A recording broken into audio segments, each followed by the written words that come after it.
Hi hello friends எல்லாம் எப்படி இருக்கிறீங்க? இன்றைக்கி நம்ம சேனலில் என்ன பார்க்க போகிறோன்னா ஒரு சூப்பரான பாஸ்தா தாங்க செய்ய போகிறோம். இது வந்து ரொம்ப ஈஸியாக சூப்பராக குழந்தைங்களுக்கு பிடிச்ச மாதிரி செஞ்சிடலாங்க. இப்போ அவங்க எப்படி செய்யலாம்னு சொல்லி பார்க்கலாம்.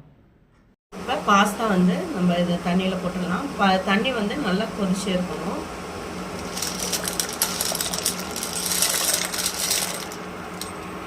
அடிக்கடி வந்து கொஞ்சம் மிக்ஸ் பண்ணி விடுங்க, இல்லைன்னா அடியில் போய் தங்கிக்கும். இதில் வந்து 1 ஸ்பூன் அளவுக்கு உப்பு சேர்த்துக்கலாம். எண்ணெய் வந்து 1 ஸ்பூன் அளவு சேர்த்துடலாம். அப்போ தான் ஒன்றோட ஒன்று ஒட்டாது.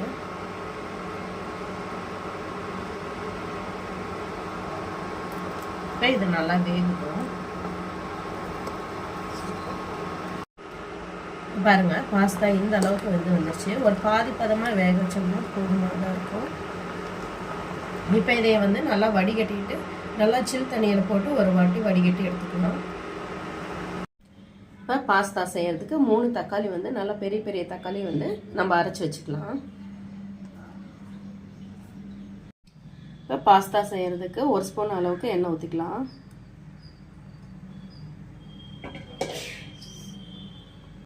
இதில் 4 முட்டை நம்ம சேர்த்துக்கலாம்.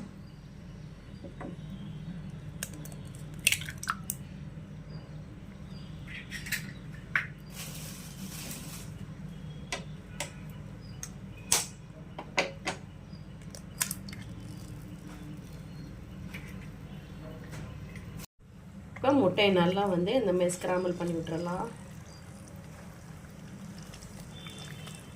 முட்டை வேணா போடலாம், இல்லைன்னா வந்து முட்டையை ஸ்கிப் பண்ணிக்கோங்க. இப்போ முட்டைக்கு தேவையான உப்பு சேர்த்துடலாம். அதோட பெப்பர் தூள் கொஞ்சம் சேர்த்துக்கலாம்.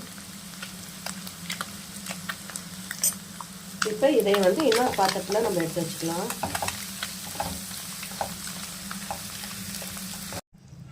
இதில் ஒரு 3 ஸ்பூன் அளவுக்கு எண்ணெய் சேர்த்துக்கோங்க.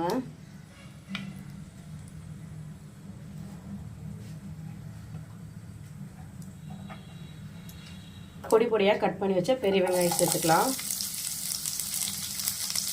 பச்சை மிளகா, கருவேப்பிலை, கொத்தமல்லி,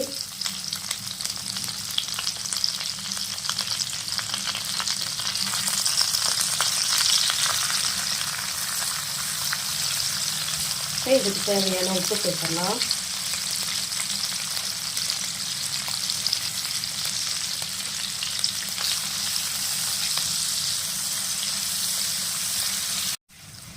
வெங்காயம் எல்லாம் வந்து நல்லா கண்ணாடி பதத்துக்கு வதங்குற பிறகாட்டி இதில் வந்து 1/2 ஸ்பூன் வந்து இஞ்சி பூண்டு பேஸ்ட்டு சேர்த்துக்கலாம்.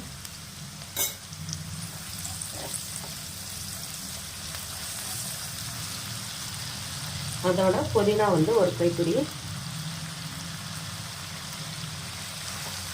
இதுக்கு வந்து புதினா சேர்த்தா தான் நல்லா வாசனையாக நல்லாயிருக்கும்.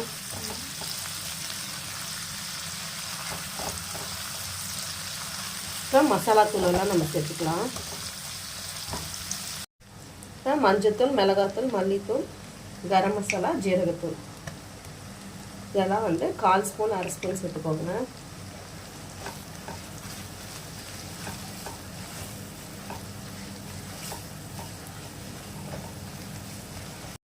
தூளெல்லாம் நல்லா வதங்கி வந்த பிறகாட்டி நம்ம அரைச்சி வச்சிருக்க தக்காளி இதோட சேர்த்துக்கலாம். இப்போ தக்காளி வந்து நல்லா எண்ணெய் பிரியிற வரைக்கும் நல்லா வதங்கணும். இப்போ எண்ணெய் நல்லா பிரிஞ்சு வந்துருச்சு பாருங்கள். இது வந்து சரியான பக்குவமாக இருக்கும்.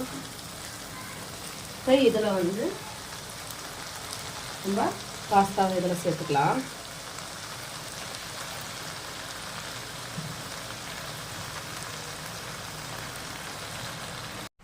பாஸ்தாவை சேர்த்துட்டு நல்லா ஒரு மிக்ஸ் பண்ணிடலாம்.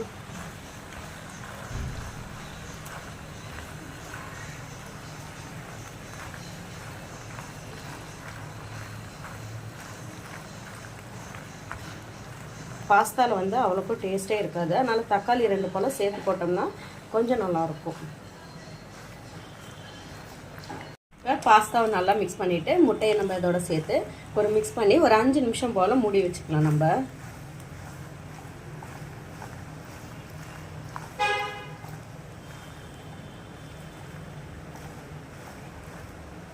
பாருங்க, சூப்பரான பாஸ்தா ரெடி ஆயிடுச்சு நம்மளுக்கு. இப்போ கடைசியாக பெப்பர் தூள் தேவைன்னா நம்ம லைட்டாக சேர்த்துக்கலாம்.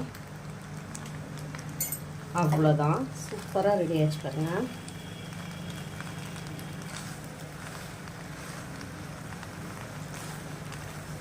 பாருங்கள், சூப்பரான மக்ரூனி பாஸ்தா வந்து ரெடி ஆயிடுச்சு. நல்லா உதிராக நல்லா சூப்பராக இருக்கும். நீங்களும் ட்ரை பண்ணி பாருங்கள். திருப்பி நெக்ஸ்ட் வீடியோவில் சந்திக்கலாம். பாய்.